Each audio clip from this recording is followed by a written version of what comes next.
Pride and Prejudice by Jane Austen, Chapter 37. The two gentlemen left Rosings the next morning, and Mr. Collins, having been in waiting near the lodges to make them his parting obeisance, was able to bring home the pleasing intelligence of their appearing in very good health and in as tolerable spirits as could be expected after the melancholy scene so lately gone through at Rosings. To Rosings he then hastened, to console Lady Catherine and her daughter, and on his return brought back with great satisfaction a message from her ladyship, importing that she felt herself so dull as to make her very desirous of having them all to dine with her. Elizabeth could not see Lady Catherine without recollecting that, had she chosen it, she might by this time have been presented to her as her future niece, nor could she think without a smile of what her ladyship's indignation would have been. What would she have said, how would she have behaved, were questions with which she amused herself. Their first subject was the diminution of the Rosings party. "I assure you I feel it exceedingly," said Lady Catherine. "I believe no one feels the loss of friends so much as I do. But I am particularly attached to these young men, and know them to be so much attached to me. They were excessively sorry to go. But so they always are. The dear Colonel rallied his spirits tolerably till just at last, but Darcy seemed to feel it most acutely, more, I think, than last year. His attachment to Rosings certainly increases." Mr. Collins had a compliment and an allusion to throw in here, which were kindly smiled on by the mother and daughter. Lady Catherine observed after dinner that Miss Bennet seemed out of spirits, and immediately accounting for it by herself, by supposing that she did not like to go home again so soon, she added, "But if that is the case, you must write to your mother and beg that you may stay a little longer. Mrs. Collins will be very glad of your company, I am sure." "I am much obliged to your ladyship for your kind invitation," replied Elizabeth. "but it is not in my power to accept it. I must be in town next Saturday." "Why, at that rate, you will have been here only 6 weeks. I expected you to stay 2 months. I told Mrs. Collins so before you came. There can be no occasion for your going so soon. Mrs. Bennet could certainly spare you for another fortnight." "But my father cannot. He wrote last week to hurry my return." "Oh, your father, of course, may spare you if your mother can. Daughters are never of so much consequence to a father. And if you will stay another month complete, it will be in my power to take one of you as far as London, for I am going there early in June for a week. And as Dawson does not object to the barouche box, there will be very good room for one of you. And indeed, if the weather should happen to be cool, I should not object to taking you both, as you are neither of you large." "You are all kindness, madam, but I believe we must abide by our original plan." Lady Catherine seemed resigned. "Mrs. Collins, you must send a servant with them. You know I always speak my mind, and I cannot bear the idea of 2 young women travelling post by themselves. It is highly improper. You must contrive to send somebody. I have the greatest dislike in the world to that sort of thing. Young women should always be properly guarded and attended, according to their situation in life. When my niece Georgiana went to Ramsgate last summer, I made a point of her having 2 men-servants go with her.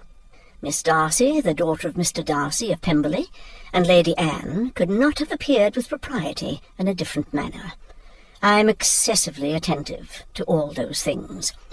You must send John with the young ladies, Mrs. Collins. I am glad it occurred to me to mention it, for it would really be discreditable to you to let them go alone." "My uncle is to send a servant for us." "Oh, your uncle. He keeps a man-servant, does he? I am very glad you have somebody who thinks of these things. Where shall you change horses?" "Oh, Bromley, of course. If you mention my name at the bell, you will be attended to." Lady Catherine had many other questions to ask respecting their journey, and as she did not answer them all herself, attention was necessary, which Elizabeth believed to be lucky for her, or with a mind so occupied she might have forgotten where she was. Reflection must be reserved for solitary hours. Whenever she was alone, she gave way to it as the greatest relief, and not a day went by without a solitary walk in which she might indulge in all the delight of unpleasant recollections. Mr. Darcy's letter she was in a fair way of soon knowing by heart. She studied every sentence, and her feelings towards its writer were at times widely different. When she remembered the style of his address, she was still full of indignation. But when she considered how unjustly she had condemned and upbraided him, her anger was turned against herself, and his disappointed feelings became the object of compassion.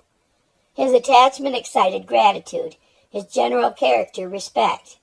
But she could not approve him, nor could she for a moment repent her refusal, or feel the slightest inclination ever to see him again.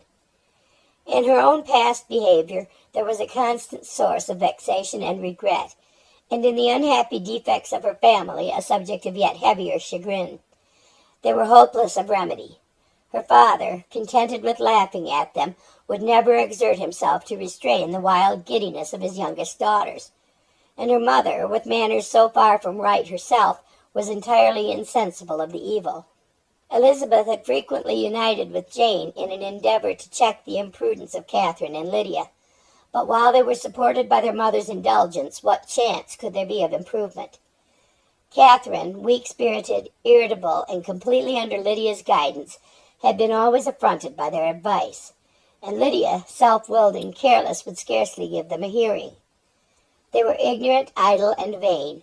While there was an officer in Meryton, they would flirt with him, and while Meryton was within a walk of Longbourn, they would be going there forever. Anxiety on Jane's behalf was another prevailing concern, and Mr. Darcy's explanation, by restoring Bingley to all her former good opinion, heightened the sense of what Jane had lost.